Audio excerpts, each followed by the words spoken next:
Hello everyone, welcome to AKSIAS Main Shikshana Free Initiative. This is Santosh Koka. ఈ రోజు question చూసే ముందు small announcement అనేది చూద్దాం. ఏపీపీఎస్సీ గ్రూప్ 2 కి సంబంధించి క్లాసెస్ అనేవి స్టార్ట్ చేయబడ్డాయి. ప్రిలిమ్స్ అండ్ మెయిన్స్ బ్యాచ్ కి సంబంధించి పూర్తి సిలబస్ కవరేజ్ తో రాష్ట్ర స్థాయి అధ్యాపకులతో మెటీరియల్ అండ్ టెస్ట్ సిరీస్ అనేవి మనకి ఇవ్వబడతాయి. ఫోన్ నెంబర్స్ అనే ఇతర సమాచారం కోసం ఈ ఫోన్ నెంబర్స్కి సంప్రదించవచ్చు. అయితే ఈరోజు క్వశ్చన్ మనకి సామాజిక న్యాయం అనే సబ్జెక్ట్ సంబంధించి question for 24 September 2024 discuss the significance of the national commission for women in addressing gender based violence and discrimination in light of recent high profile cases. ఇక్కడ మనం క్వశ్చన్ చూడగానే 3 స్టెప్స్ అనేవి మనం ఇంపార్టెంట్గా స్టార్ట్ చేసుకుంటున్నాం. క్వశ్చన్ రీడింగ్ అనేది ఒక్క నిమిషంలో ఇందులో ఉన్న ఇంపార్టెంట్ క్వశ్చన్ ట్యాగ్స్ కీవర్డ్స్ అనేవి అర్థం చేసుకోవాలి. అప్పుడే దానికి సంబంధించి ఒక స్ట్రక్చర్ అనేది క్రియేట్ చేసుకుని దాని ద్వారా మనం ఆన్సర్ అనేది ఈజీగా రాయొచ్చు, రైట్? సో ఇక్కడ టాపిక్ ఏంటి? National commission for women.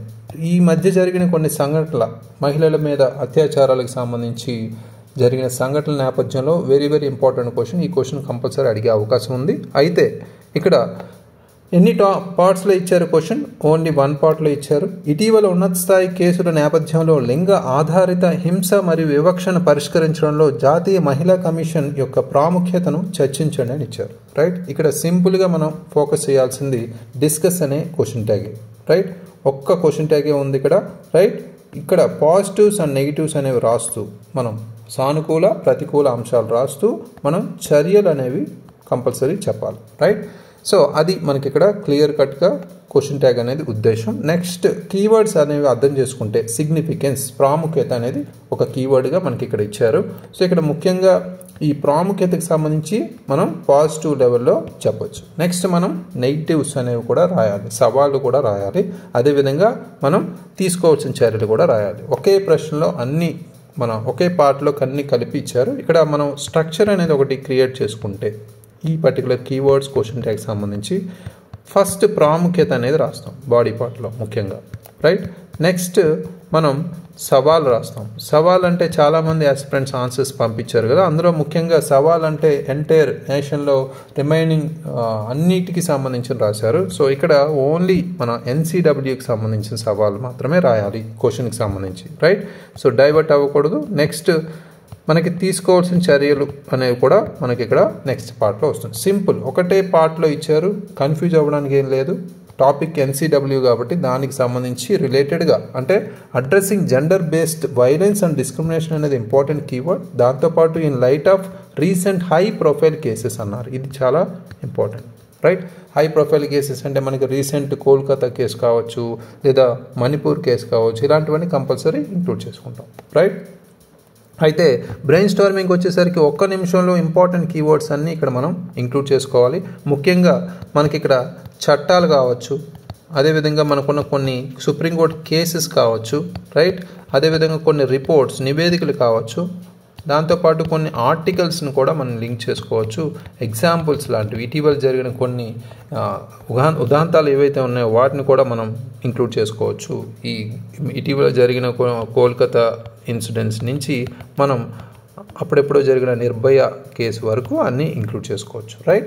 So అదేవిధంగా చట్టాలకు వచ్చేసరికి ముఖ్యంగా మనం ఇక్కడ ఫోకస్ చేయాల్సింది మనకి ఏదైతే ఉందో క్రిమినల్ లా యాక్ట్ 2013 నుంచే ఇక్కడ ఫోకస్ చేశారు. నిర్భయ కేసు తర్వాత లైంగిక దాడులపై గట్టి నిబంధనలు తీసుకువచ్చేలా ప్రయత్నించారు కాబట్టి, రైట్?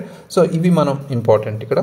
అదేవిధంగా మనకున్న కొన్ని హింసాత్మకకు సంబంధించి హింసకు వ్యతిరేకమైన మనకి గృహహింసకు చట్టం కావచ్చు, ఇలాంటి చట్టాలన్నీ మనం ఇంక్లూడ్ చేసుకోవచ్చు. కేసెస్ గురించి వస్తే రీసెంట్ నిర్భయ కేసు నుంచి మనం రీసెంట్గా ఉన్న కేసెస్ వరకు మణిపూర్కి సంబంధించి, లేదా మనకి ఉన్నావో రేప్ కేసు కావచ్చు, దాన్ని కూడా మనం ఇక్కడ లింక్ చేసుకోవచ్చు. సో ఇవన్నీ మేజర్గా మనం ఫోకస్ చేయాల్సిన అంశాలు. కేసెస్ కంపల్సరీ ఇక్కడ అక్కడ కంపల్సరీ ఇంక్లూడ్ చేసుకోవాలి. రిపోర్ట్స్కి వచ్చేసరికి మనకి NSSO రిపోర్ట్ కొన్ని గణాంకాలకు సంబంధించి మనం మాట్లాడతాం. అంటే కొన్ని ఫిర్యాదుల నేపథ్యంలో కావచ్చు, పరిష్కరించారా లేదా, లేదా కొన్ని డిలే అవుతున్నాయా, లేదా కొన్ని కేసెస్ ఇంకా పెండింగ్ ఉన్నాయా, వీటికి సంబంధించి మనం NHRC కావచ్చు, ఇలాంటి రిపోర్ట్స్ అనేవి ఇంక్లూడ్ చేసుకోవాలి.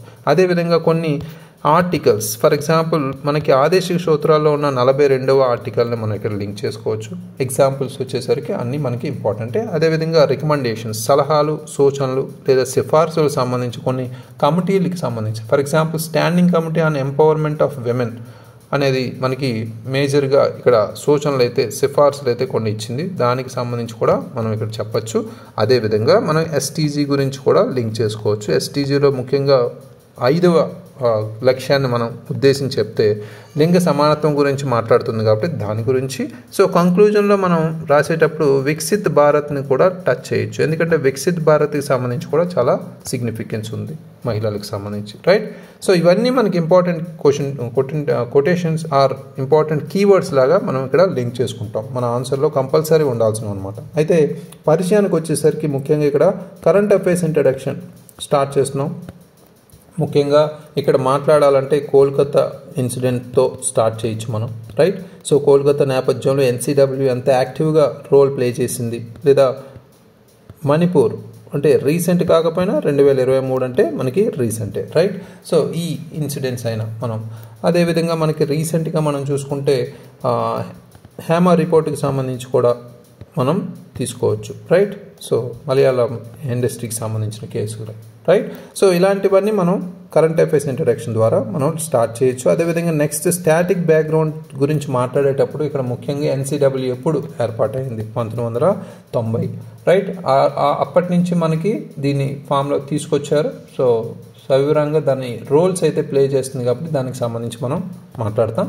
అయితే ఈ ఎన్సీడబ్ల్యూకి సంబంధించి లక్ష్యాలు ఏవి ఉన్నాయి అంటే సంబంధించి లక్ష్యం, అదేవిధంగా దాంట్లో సంబంధించి కొన్ని భాగాలు కానీ విధులు కానీ మనం సింపుల్గా ఒక ఫ్లో చార్ట్ రూపంలో కూడా ఇక్కడ కనెక్ట్ చేసుకోవచ్చు as a background topic only. అంటే పరిచయానికి నిర్మాణానికి మనం మధ్యలో ఒక రైట్ సైడ్ పార్ట్లో మనం ఇప్పుడు ఇది మన ఆన్సర్ షీట్ అయితే ఇంట్రడక్షన్ బాడీ పార్ట్ మధ్యలో ఇక్కడ రైట్ సైడ్ పార్ట్లో మనం ఒక మ్యాప్ కానీ ఫ్లో చార్ట్ కానీ ఏదైనా డయాగ్రామ్ కానీ మనం యూజ్ చేస్తాం, రైట్. జనరల్గా అది ఒకసారి ఫోకస్ చేయండి. నెక్స్ట్ నిర్మాణం పార్ట్లోకి వచ్చేసరికి ఇక్కడ ముఖ్యంగా మనం ప్రాముఖ్యత అనేది ఇక్కడ ఫస్ట్ స్ట్రక్చర్ నిర్మాణాత్మకంగా మనం తీసుకోవచ్చు. మనం ఏదైతే స్ట్రక్చర్లో మనం లింక్ చేసుకున్నామో దాన్ని ఇక్కడ స్టార్ట్ చేస్తాం, రైట్. ప్రాముఖ్యత మాట్లాడేటప్పుడు ఇక్కడ ముఖ్యంగా మనం నిర్మాణంలో ముందు చెప్పుకున్నాం ఫ్లో చార్ట్ రూపంలో ఏం వేయాలి, లక్ష్యాలు రాయొచ్చు, విధులు రాయొచ్చు, భాగాలు రాయొచ్చు. అదేవిధంగా మనకున్న కొన్ని కంపోజిషన్ ఉంటుంది, ఇందులో సభ్యులు ఎంతమంది ఉన్నారు అనేది కూడా మనం ఇక్కడ చెప్పచ్చు, రైట్. ఫర్ ఎగ్జాంపుల్ నీతి ఆయోగ్ గురించి ఇవ్వచ్చు మీకు క్వశ్చన్, నీతి ఆయోగ్ కంపోజిషన్ ఇవ్వచ్చు, ఎలక్షన్ కమిషన్ ఇవ్వచ్చు. రైట్ సైడ్ పార్ట్లో ఎలక్షన్ కమిషన్ యొక్క కొంత కంపోజిషన్, రైట్. సో ఇలా వాళ్ళు ఎంతమంది సభ్యులు ఉన్నారనే చిన్న కీవర్డ్స్తో మనం ఒక ఫ్లో చార్ట్ రూపంలో వాళ్ళకి చూపించవచ్చు. అది ఒక కనెక్టివిటీ, రైట్. సో నెక్స్ట్ ప్రాముఖ్యత అంశానికి సంబంధించి ఇక్కడ ఓన్లీ ఎంటైర్ క్వశ్చన్ అంతా మనకి ఎన్సీడబ్ల్యూ గురించి అడిగారు కాబట్టి ఎన్సీడబ్ల్యూ యొక్క వివరణ రాసేటప్పుడు చాలా జాగ్రత్తగా అంటే ఫుల్ మనకి డంప్ చేయకుండా మొత్తం కంటెంట్ అంతా దాన్ని ఎక్కడక్కడ మనం ఏర్పాటు చేసుకోవాలంటే ఫ్లో చార్ట్ రూపంలో చూపించడం, కొన్ని డయాగ్రామ్స్ రూపంలో చూపించడం అనేది, లేదా ఫ్యాక్ట్స్ రూపంలో ఎగ్జాంపుల్స్ రూపంలో అనేది, రైట్. ప్రాముఖ్యతకు వచ్చేసరికి ఇక్కడ ముఖ్యంగా చట్ట పరిరక్షణలో మనం ఇక్కడ కీలక పాత్ర అయితే పోషిస్తుంది. ముఖ్యంగా రీసెంట్గా మనం చూస్తే నిర్భయ కేసు తర్వాత మనం చెప్పుకున్నట్టు క్రిమినల్ లా అమెండ్మెంట్ యాక్ట్ ఏదైతే ఉందో 2013 సంబంధించి ఇది గట్టి నిబంధనలు అయితే తీసుకొచ్చింది, అది మేజర్గా మనం ఇక్కడ మాట్లాడచ్చు. అదేవిధంగా రీసెంట్గా మనకి కోల్కతా ఇన్సిడెంట్ సంబంధించి, ఎందుకంటే ఇక్కడ ప్రాముఖ్యత అనేది రాస్తూ in addressing gender based violence and discrimination in light of recent high profile cases అన్నారు కాబట్టి ఈ నేపథ్యంలో రాయాలి కంపల్సరీ, రైట్. కోల్కతా నేపథ్యంలో ఏం చేసింది, రైట్. అదేవిధంగా ఫిర్యాదుల పరిష్కారానికి సంబంధించి మనం ఎప్పటి నుంచో ఉన్నవి వాటితో పాటు మనం ఇవి రాస్తాం, రైట్. ఆల్మోస్ట్ 2022లో ఎన్సీడబ్ల్యూ దాదాపు 30,000 ఫిర్యాదులు పరిష్కరించింది అనేది కూడా చెప్తున్నారు, ముఖ్యంగా మహిళలపై హింసకు సంబంధించి. అయితే ఇక్కడ దాంతోపాటు మనకి డిజిటల్గా కూడా వాళ్ళకి కొన్ని పోర్ట్ఫోలియో సంబంధించి ఇక్కడ మనకి పోర్టల్స్ సంబంధించి వాళ్ళు అప్లై చేయొచ్చు, అందులో పరిష్కారాల దిశగా వాళ్ళు ఫిర్యాదులు అయితే చేయొచ్చు అనేది కూడా మనకి ఇక్కడ ఇంపార్టెంట్గా తీసుకోవచ్చు. అదేవిధంగా దానికి సంబంధించి అవగాహన అంటే ప్రచారాలు, అదేవిధంగా అవగాహన అనేది చాలా ఇంపార్టెంట్ ఇక్కడ, రైట్. అవగాహన కల్పిస్తుంది. సో సైబర్ వేధింపులకు సంబంధించి నివారించడంలో సహకారం అందిస్తుంది. ఫర్ ఎగ్జాంపుల్ మనకున్న వీ థింక్ అనే క్యాంపెయిన్ కూడా, వీ థింక్ డిజిటల్ అనే క్యాంపెయిన్ ఫేస్బుక్తో సహకరించి అంటే ప్రచారంలో భాగంగా సైబర్ భద్రత అవగాహన కల్పించడానికి దీన్ని ముందుకు తీసుకెళ్తున్నారు, అది కూడా వెరీ ఇంపార్టెంట్. 4th పాయింట్గా మనం ప్రాముఖ్యతగా ముఖ్యమైన కేసుల పరిశీలన కూడా మనం చెప్పుకోవచ్చు. అంటే ముఖ్యమైన కేసులు అంటే ఇక్కడ రీసెంట్గా మనకున్న కోల్కతా కేసు కావచ్చు, లేదా మణిపూర్ కేసు కావచ్చు, లేదా అప్పట్లో ఉన్న ఉన్నావో రేప్ కేసు కావచ్చు, 2017కి సంబంధించి మాట్లాడవచ్చు. రైట్. సో ఇలాంటి ప్రాధాన్యమైన కేసులపై తక్షణ చర్య తీసుకుంటున్నాం కూడా మనం చూసాం కీలకంగా. అయితే ఇక్కడ మనం రాయాల్సిన సవాళ్ళు కూడా రీసెంట్ సంఘటనలను అనుసరించి లేదా సవాలుకి సంబంధించి NCW ఎదుర్కొంటున్న సవాళ్ళు కూడా మనం ఇక్కడ రాయొచ్చు. ముఖ్యంగా NCW మీద ఫోకస్ చేయాలి. ఇక్కడ వనరుల కొరతగా మనం చెప్పుకోవచ్చు. అవి మానవ వనరులైనా అవ్వచ్చు, ఆర్థిక వనరులైనా అవ్వచ్చు. అది మేజర్గా ఇక్కడ ఫేస్ చేస్తుంది. రైట్. సో ఇక్కడ అమలుకు సంబంధించి కూడా మనకి కొరత కూడా చెప్పచ్చు. అమలుకు సంబంధించి అంటే అది కొన్ని పనులు లేదా సిఫార్సులు చేసినప్పటికీ సిఫార్సులు చేసే మన అధికారమే ఉంది, కానీ దాన్ని పాటించే లేదా దాన్ని అమలు చేసే శక్తులు అయితే లేవు. రైట్. ఉదాహరణకి పని ప్రదేశాలు లైంగిక వేధింపుల కేసుల్లో NCW మార్గదర్శకాల అమలు చాలా తక్కువ ఉంది. ఫర్ ఎగ్జాంపుల్ మనకి విశాఖ గైడ్లైన్స్కి సంబంధించి మనం చూసాం. రైట్. సో నెక్స్ట్ మనం ఆర్థిక మరియు మానవ వనరుల కొరత అనేది కూడా ఇక్కడ మనం రాయొచ్చు. ఆర్థిక మానవ వనరుల కొరత. రైట్. ఇక్కడ ముఖ్యంగా అమలుకు సంబంధించి మాట్లాడతాం, ఎందుకంటే దాని అధికారం సంబంధించి పరిధి కొంతవరకే ఉందనేది మనం చెప్తాం. రైట్. దాన్ని రాజ్యాంగపరమైన ఒక చట్టంగా దాన్ని బాడీగా దాన్ని ముందుకు తీసుకెళ్లాలనేది కూడా మనం సజెషన్స్లో చెప్పచ్చు. రైట్. సో అయితే ఇక్కడ ఆర్థిక మరియు మానవ వనరుల కొరతకు సంబంధించి రీసెంట్ రిపోర్ట్ చూసుకుంటే 30 కోట్ల రూపాయలు మాత్రమే బడ్జెట్ కేవలం దానికి కల్పిస్తున్నారు. సో అన్ని ప్రాంతాల ఫిర్యాదులను పరిష్కరించడంలో ఇలాంటి మానవ వనరులకు సంబంధించి ఖర్చు పెట్టాలంటే చాలా తక్కువే. రైట్. ఇది కూడా మనకి పరిగణలోకి తీసుకోవాలి. అదేవిధంగా గ్రామీణ ప్రాంతాల్లో NCW సేవల కొరత అనేది కూడా ఉంది. గ్రామీణ ప్రాంతాల ఫోకస్ ఏరియాగా చెప్పచ్చు, ఎందుకంటే ఇక్కడ ముఖ్యంగా గ్రామీణ ప్రాంతాల్లో NCW సేవలు తక్కువగా ఉన్నాయి. NSSO నివేదికలు ఏవైతే ఉన్నాయో 2019 నుంచి మనం చూసుకుంటే 65% గ్రామీణ మహిళలు లైంగిక హింస చట్టాల గురించి తెలియదంట. Right. So very very important fact ఇది. సో ఈ పర్టికులర్ ఫోకస్ ఏరియాలో గ్రామీణ ప్రాంతాల్లో అసలు ఇలాంటి హింసలు జరగట్లేదనే మనకు తెలుస్తుంది. ఎందుకంటే జరుగుతున్నాయి, బట్ పైకి మనకి తెలియట్లేదు, ఎందుకంటే వాళ్ళ చట్టాలకు సంబంధించిన అవగాహన లేకపోవడం వల్ల బయటికి రావట్లేదు. రైట్. ఇది ఒక important focus area. Next important సమయానికి చర్యలు తీసుకోలేకపోవడం కూడా మనకి సమయానుకూల చర్యలు. రైట్. అది కూడా మెయిన్ ఇంపార్టెంటే. ఇక్కడ ముఖ్యంగా మనం రాయాల్సిన ఇంపార్టెంట్ పాయింట్లో ఇక్కడ 90,000 ఫిర్యాదులు అయితే ఇంకా మనకి పెండింగ్లో ఉన్నాయి. సో ఆల్మోస్ట్ 2023లోనే. రైట్. సో ఇక్కడ ఇది తక్షణ చర్యలను ఆలస్యం చేస్తుంది, పెండింగ్ కేసుల వల్ల చాలా ప్రాబ్లం అవుతుంది. రైట్. సో నెక్స్ట్ మనకి అవసరమైన చర్యలు అనేవి మనం కంపల్సరీ రాస్తాం. ఏవైతే మనకి ఛాలెంజెస్ ఉన్నాయో, సవాళ్ళు ఉన్నాయో, దానికి సంబంధించిన కొన్ని పరిష్కార దిశగా మనం కొన్ని అవసరమైన చర్యలు అనేది చెప్తాం. ఇక్కడ ముఖ్యంగా ఫస్ట్ పాయింట్లో మనకి ఏదైతే ఫస్ట్ పాయింట్ అక్కడ ఛాలెంజెస్లో రాసామో మనకి పరిధి, దాని యొక్క చట్టమైన శక్తులు కావచ్చు, వాటికి సంబంధించిన చట్టపరమైన అధికారాలు సంబంధించి మనం కల్పించాలి. రైట్. సో అది మెయిన్ ఇంపార్టెంట్ ఇక్కడ. రైట్. సో ఫర్ ఎగ్జాంపుల్ మనకి ఇక్కడ కంపేర్ చేస్తే నేషనల్ హ్యూమన్ రైట్స్ కమిషన్, మానవ హక్కుల కమిషన్, జాతీయ మానవ హక్కుల కమిషన్ ఏదైతే ఉందో, సంఘం ఏదైతే ఉందో, అలాంటి వాటికి న్యాయపరమైన శక్తులను కల్పిస్తే NCW చేసిన సిఫార్సులను బలంగా అమలు చేయవచ్చు. రైట్. క్వాసి జ్యుడిషియల్ అంటాం. రైట్. న్యాయపరమైన శక్తులు ఇక్కడ కంపల్సరీ దానికి ఉండాలి. NHRC వలె. రైట్. ఇక్కడ లింక్ చేసాం వేరే సేమ్ బాడీని. రైట్. బడ్జెట్ పెంపు మరియు వనరులకు సంబంధించి కూడా మనం బడ్జెట్, అదేవిధంగా మానవ వనరులకు సంబంధించి కూడా ఇక్కడ లింక్ చేసుకోవచ్చు. రైట్. సో ఇది కూడా ఇంపార్టెంటే. ఫర్ ఎగ్జాంపుల్ 2021లోనే standing committee on empowerment of women సంబంధించి బడ్జెట్ 50% పెంచాలి, దీనికి సంబంధించి సిఫార్సు చేసింది. ఇది గ్రామీణ ప్రాంతాల్లో సేవలను మెరుగుపరచడానికి ఉపయోగపడుతుంది అనేది కూడా చెప్పారు. రైట్. సో నెక్స్ట్ రాష్ట్ర స్థాయి కమిషనర్ల ఏర్పాటు కూడా మనకి ఇంపార్టెంటే. రాష్ట్ర స్థాయి కమిషన్లు అవసరం. ఫర్ ఎగ్జాంపుల్ మనకి ఆల్రెడీ కేరళలో ఉన్నాయి, కర్ణాటకలో ఉంది. రైట్. సో ఇలాంటి కేరళ, కర్ణాటకలోని ఉన్న మహిళా కమిషన్ నుంచి మనకు ఉదాహరణగా తీసుకోవచ్చు. అన్ని రాష్ట్రాల్లో ఇలాంటివి ఉపయోగిస్తే మనకి నేషనల్ వైడ్ కాబట్టి NCW, ఈ NCW పై నుండి నేషనల్ స్టేట్ లెవెల్లో సపరేట్గా ఉంటే ఈ కొలాబరేషన్తో వీళ్ళు సమన్వయంతో ముందుకు ఈ ఫిర్యాదు పరిష్కార ప్రక్రియ వేగవంతంగా చేయొచ్చు అనేది కూడా మనం ఇక్కడ చెప్పొచ్చు. రైట్. నెక్స్ట్ నైపుణ్య అభివృద్ధి కావచ్చు.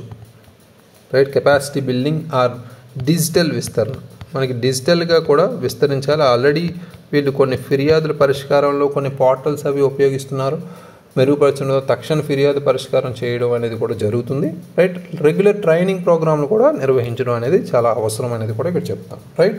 సో ఫైనల్గా మనకి ముగింపుకు వచ్చేసరికి 1 నుంచి 1.5 భవిష్యత్తును ఉద్దేశించి ఒక కంక్లూజన్ అయితే మనం ఇక్కడ రాస్తాం. ముందుగా చెప్పినట్టు సస్టైనబుల్ డెవలప్మెంట్ గోల్స్ 5వ లక్ష్యం ఏదైతే సుస్థిరాభివృద్ధి లక్ష్యం 5 అంటే లింగ సమానత్వం అనేది మనం ఇక్కడ కనెక్ట్ చేయొచ్చు.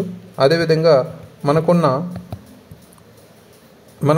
వికసిత్ భారత్ను కూడా, వికసిత్ భారత్ అంటే మనకి అన్ని పర్టికులర్ ఏరియాస్లో ఉపయోగించుకోలేం. అంటే ఎస్టీజీకి సంబంధించి మనం ఎలా ఉపయోగించుకుంటున్నామో అన్ని క్వశ్చన్స్లో మనం ఎక్కువగా ఉపయోగించలేం. బట్ ఇక్కడ ఎందుకు అంటే మహిళ అనే కాంపోనెంట్ మనం ఇక్కడ తీసుకుంటే మహిళకు సంబంధించి మనం ఒక వన్ ఆఫ్ ద ఇంపార్టెంట్ పోల్గా ఇక్కడ తీసుకోవచ్చు, పిల్లర్గా తీసుకోవచ్చు. ఎందుకంటే వికసిత భారత్లో మహిళ ఒక పిల్లర్గా మనం తీసుకోవచ్చు. రిమైనింగ్ పిల్లర్లు ఏంటి? యువత, అదేవిధంగా మనకి రైతు, గరీబ్లు అనేది కూడా మనం ఇక్కడ చూసాం ప్రీవియస్గా. రైట్. యువత, పేదవాళ్ళు, అదేవిధంగా రైతులు, మహిళలు, ఈ 4 పిల్లర్లుగా తీసుకున్నారు వికసిత్. సో ఇక్కడ మనకి మేజర్గా మహిళలకు సంబంధించి లింక్ చేసుకునే అవకాశం ఉంది. రైట్. సో ఎగ్జాంపుల్ అక్కడ. రైట్. సో ఇది perfect structure according to the demand of the question. ఇక్కడ మనం ఈరోజు ఆన్సర్ చూసుకుంటే హ్యాంగ్ చేసి రాశారు. సో ఇక్కడ ఇటీవల డిసెంబర్ 2023లో national crime record bureau NCRB 2022 నివేదిక ప్రకారం భారతదేశంలో మహిళలపై జరుగుతున్న హింస అత్యధికంగా భర్త మరియు సమీప బంధువుల నుండి అత్యధికమని చెప్తున్నారు. Okay, good. So good introduction but not entire current affairs, recent current affairs కాదు. ఓకే, ఎనీహౌ 2023లో కాబట్టి. ఓకే. సో ఐక్యరాజ్య సమితి రూపొందించిన declaration of the elimination of violence against women 1993 ప్రకారం హింస అనగా ఏంటి అనేది కూడా ఇక్కడ చెప్పారు. Very good static.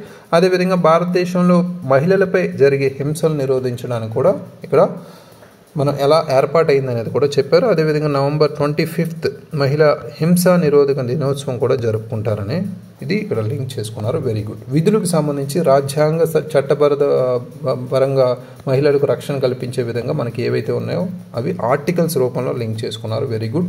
మహిళా హక్కులపై సంబంధించి ఫిర్యాదులు, గృహహింసకు సంబంధించి, అదేవిధంగా మహిళా రిజర్వేషన్లపై, తలాక్ చట్టంపై, మహిళా ప్రభావిత చట్టాలపై హక్కులకు ఎలా కేంద్రానికి సలహాలు ఇస్తుందని, మహిళా సామాజిక ఆర్థిక అభివృద్ధికి ప్రణాళిక ప్రక్రియలో పాల్గొనడం, సమాన ఉపాధి అవకాశాల్లో మహిళలు, SC, ST మహిళా సంక్షేమంలోకి సంబంధించి, విద్య, వైద్యం, మహిళా సాధికారతకు సంబంధించి కేంద్ర రాష్ట్ర ఆధ్వర్యంలో మహిళా పురోగతిని అంచనా వేయడానికి కూడా ఇది ఉపయోగపడింది. ఇవన్నీ విధులకు సంబంధించి చూసుకోవచ్చు. అయితే ఇక్కడ ఇటీవల కేసుల్లో మనకి NCW పాత్ర అనేది కూడా ఇక్కడ లింక్ చేసుకున్నారు. విశాఖ వర్సెస్ రాజస్థాన్ మార్గదర్శకాలకు సంబంధించి 2013 మహిళా లైంగిక వేధింపుల నిరోధక చట్టం కూడా ఇక్కడ లింక్ చేసుకున్నారు. Very good. విద్యా ఉపాధి సంస్థల్లో ICC ఇంటర్నేషనల్ కంప్లైంట్ కమిటీని కూడా ఏర్పాటు చేయాలని. రైట్. సో నెక్స్ట్, కోల్కతా వైద్యురాలి ఘటనను సుమోటోగా తీసుకుని పర్యవేక్షణ చేసి భద్రతా లోపాలు ఉన్నట్లుగా కూడా ఇది నివేదిక ఇచ్చింది అనేది కూడా, దాని ద్వారా అపరాజిత బిల్లుకు కూడా సహకారం తోడ్పడింది అనేది కూడా వెరీ గుడ్ క్వశ్చన్. రీసెంట్గా మనకున్న అంశాలు. రైట్. భారతీయ న్యాయ సురక్షిత సంహిత బిల్ మనకి ఏదైతే ఉందో అది IPC 1860కి బదులు 2023 చట్టంపై అవగాహన సదస్సును కూడా కల్పిస్తూ నిర్వహిస్తుంది. ఇది కూడా వెరీ వెరీ ఇంపార్టెంట్. రీసెంట్ గర్భనిరోధక సవరణ చట్టాన్ని పర్యవేక్షిస్తూ మాతా శిశు మరణాల రేటును కూడా తగ్గించడంలో కీలక పాత్ర పోషించింది. ఇటీవల ప్రసూతి సెలవులను కూడా పెంచాలనే డిమాండ్ను కూడా ఇక్కడ అమలు చేస్తుంది. ప్రైవేట్ సంస్థల్లో కూడా అమలుగా కృషి చేస్తుంది. Very good. నెక్స్ట్, వివాదాలకు వచ్చేసరికి మహిళ మనకి మణిపూర్ లాంటి సంఘటనలపై సున్నితంగా వ్యవహరించిందనే ఒక సవాలు మన వివాదం అయితే ఉంది. సమాన వేతనాలు ఇంకా ఇతర రంగాల్లో అందుకోలేకపోవడంపై ఆరోపణలు కూడా ఉన్నాయి. సో క్రికెట్ మాజీ కెప్టెన్ మిథాలీ రాజ్ దీనిపై స్పందించారనేది కూడా. సో నెక్స్ట్, బలహీన బడుగు వర్గాలపై ఇంకా అత్యాచారాలను సుమోటోగా స్వీకరించకపోవడం, రాజకీయ జోక్యం ఉందనే పొలిటికల్ ఇంటర్ఫియరెన్స్ అనేది కూడా ఇంపార్టెంట్ పాయింట్. మహిళా కమిషనర్లు మరియు ఇతర ఏజెన్సీలతో సమన్వయం ఏర్పడకపోవడం, పెరుగుతున్న ఫిర్యాదులకు అనుగుణంగా వనరులు లేకపోవడం అనేది కూడా ఇక్కడ చెప్పారు. అంటే ఇక్కడ సమన్వయం అనేది రావాలి. అంటే దీనికి సంబంధించి మనం స్టేట్ లెవెల్ కమిషన్స్ కూడా లింక్ చేసుకుని సమన్వయం అనేది పెంచుతూ ఈ పెరుగుతున్న ఫిర్యాదులను తగ్గించే ఛాన్స్ అయితే ఉంది. పరిష్కారాలు కేసులు నిర్వహించడంలో సివిల్ కోర్టుకి ఉన్న అధికారాలు ఉన్నట్లు క్రిమినల్ కేసులు సమర్థవంతంగా వ్యవహరించే విధంగా అధికారాలు ఇవ్వాలి. మనం ఇందాక చెప్పినట్టు కాన్స్టిట్యూషనల్ బాడీలను లేదా మనకి క్వాసి జ్యుడిషియల్లో కానీ మనకి పవర్స్ అయితే ఇవ్వాలి. కమిషనర్ సామర్థ్యాన్ని పెంచాలి. మహిళల రక్షణ కోసం మంచి ఫ్రేమ్వర్క్ను రూపొందించి రాష్ట్ర స్థాయి వారితో సమన్వయాన్ని ఏర్పరచుకోవాలి. సభ్యులను పెంచి ఆర్థికంగా నిధులను ఇచ్చి నిరంతర పర్యవేక్షణ అయితే తీసుకోవాలి. మహిళల సాధికారతను పెంచడంలో ఏర్పడే అవరోధాలను తొలగించి ఐక్యరాజ్య సమితి సుస్థిరాభివృద్ధి లక్ష్యం 5ను సాధించే లక్ష్యంతో పనిచేయాలి. 5 అంటే ఏంటి అనేది కూడా మనం ఇక్కడ చెప్పాలి. రైట్, లింగ సమానత్వం. Right, very important. సో చాలామంది SDG 5, SDG 10, SDG 11 అని చెప్పేస్తున్నారు. దానికి బ్రాకెట్లో మనం లింక్ చేయాలి ఏంటి ఆ గోల్ గురించి. రైట్, సో అది మిస్ అవ్వకండి. Remaining all very good. So ఓవరాల్గా ఈ ఆన్సర్ని అనాలిసిస్ చేస్తే మన కరెంట్ అఫైర్స్ రిలేటెడ్గా ఇంకా ఎఫెక్టివ్గా మనకి రీసెంట్గా మనకి హేమా కమిటీ రిపోర్ట్ కానీ రైట్ దానికి సంబంధించి మనం లింక్ చేసుకోవచ్చు. రైట్, అదొకసారి చూసుకోండి focused area. Next remaining or ఒక ఫ్లోతో అన్ని ఇంపార్టెంట్ అంశాలని క్లియర్ కట్గా బ్రీఫ్గా లింక్ చేశారు. Very good. సో విధులకు సంబంధించి అదేవిధంగా ఇటీవల కేసుల్లో పాత్రకు సంబంధించి కూడా క్లియర్ కట్గా ఏం రాయాలో అదే రాశారు. చాలామంది ఇక్కడే మిస్ అయ్యారు. ఈ NCW పాత్రకు సంబంధించి రీసెంట్ వారి కేసులు నేపథ్యంలో రాయకుండా కొంత డైవర్ట్ అయ్యారు. అట్ ద సేమ్ టైం మేజర్గా సవాళ్ళకు వచ్చేసరికి చాలామంది డైవర్ట్ అయ్యారు. మేజర్గా ఇక్కడ సవాళ్ళు రాసేటప్పుడు NCWని దృష్టిలో పెట్టుకునే రాయాలి. NCWకి సంబంధించే సవాళ్ళు మేజర్గా ఫోకస్ చేయాలి. రైట్, సో రిమైనింగ్ ఆన్సర్స్ కూడా మనం చూసాం. సో అందులో ఉన్న లోపాలు ఏంటి అనేది కూడా ఫోకస్ చేశారు. రైట్, సో పరిష్కారాలకు వచ్చేసరికి మనం ఇందాక చెప్పినట్టు నిధులు పెంచడం, అదేవిధంగా వీరికి పరిధులు పెంచడం, అధికార పరిధిని అవన్నీ రాశారు. సో దీనికి సంబంధించి కూడా రాష్ట్ర స్థాయి కమిషన్స్ కూడా ఏర్పాటు చేయాలని ఇక్కడ లింక్ చేసుకోవచ్చు అడిషనల్గా. రైట్, సో ఇంకా గ్రామీణ పరిసరాల్లో మేజర్గా గ్రామీణ మహిళలకు సంబంధించి ఎదుర్కొంటున్న కేసులకు సంబంధించి మనం ఇప్పుడు చూస్తే 65% అవగాహన లేదు కాబట్టి దాని మీద కూడా ఒక పాయింట్ అయితే లింక్ చేసుకోవచ్చు. డిజిటల్గా సేవలు కూడా అందుబాటులోకి తీసుకొస్తున్నారు, దాని మీద కూడా అవగాహన చెప్పాలి. రైట్, సో అదేవిధంగా ఇక్కడ వికసిత్ భారత్ని కూడా కనెక్ట్ చేసుకోవచ్చు. రైట్, ఓన్లీ SDG 5 అనే కాదు. రైట్, సో ఇవన్నీ ఇంపార్టెంట్ ఇనిషియేటివ్స్, యాడెడ్ పాయింట్స్ ఇవి. Right, overall very good effort. ఈ పర్టికులర్ ఆన్సర్లో మనం మిస్ అయిన పాయింట్స్ అయితే మనకి అన్నీ ఇంక్లూడ్ చేసుకున్నారు. నిర్భయ కేసు రిలేటెడ్గా చట్టం కావచ్చు, రీసెంట్గా మణిపూర్ ఇష్యూ కావచ్చు, కోల్కతా ఇష్యూ కావచ్చు, అన్నీ లింక్ చేసుకున్నారు. ఓవరాల్గా ఈ ఆన్సర్కి మనం 6.5 out of 10 మార్క్స్ అయితే ఇవ్వచ్చు. Very good, well done. So clear కట్గా మనం రాసేది హోలిస్టిక్గా ఒక ఫ్లో, ఒక కంటిన్యూటీతో, అదేవిధంగా కొంత డెప్త్ అనాలిసిస్ లేకుండా, డెప్త్ ఎప్పుడైతే మనం డీటెయిల్ ఇన్ఫర్మేషన్ రాసామో అక్కడ మనం డైవర్ట్ అయిపోతాం. సో ఎంతవరకు రాయాలో అంతే రాయాలి. అదేవిధంగా examples according to the demand of the question only. Right, so ఈ స్ట్రక్చర్ అనేది కూడా క్రియేషన్ అనేది కూడా అలానే చేసుకోవాలి. Very good. So very good improvement. Next మనకి మెయిన్ శిక్షణ ఫ్రీ ఇనిషియేటివ్ సంబంధించి day 77 question for 25th September 2024. Analyse the status of the micro, small and medium enterprises sector in Telangana. What policy initiatives have been introduced to support MSMEs and how have the impacted the states economy. తెలంగాణలో సూక్ష్మ, చిన్న మరియు మధ్య తరహా పరిశ్రమల రంగం స్థితిని విశ్లేషించండి. MSMEలకు మద్దతు ఇవ్వడానికి ఏ విధానమైన కార్యక్రమాలు ప్రవేశపడ్డాయి మరియు అవి రాష్ట్ర ఆర్థిక వ్యవస్థకు ఎలా ప్రభావితం చేశాయి అనేది కూడా ఇక్కడ అడిగారు. తెలంగాణ ఆర్థిక వ్యవస్థకు సంబంధించి వెరీ ఇంపార్టెంట్ క్వశ్చన్ రాబోయే ఎగ్జామ్కి సంబంధించి. Right your answers and upload in the AKS app. Thank you very much. All the very best.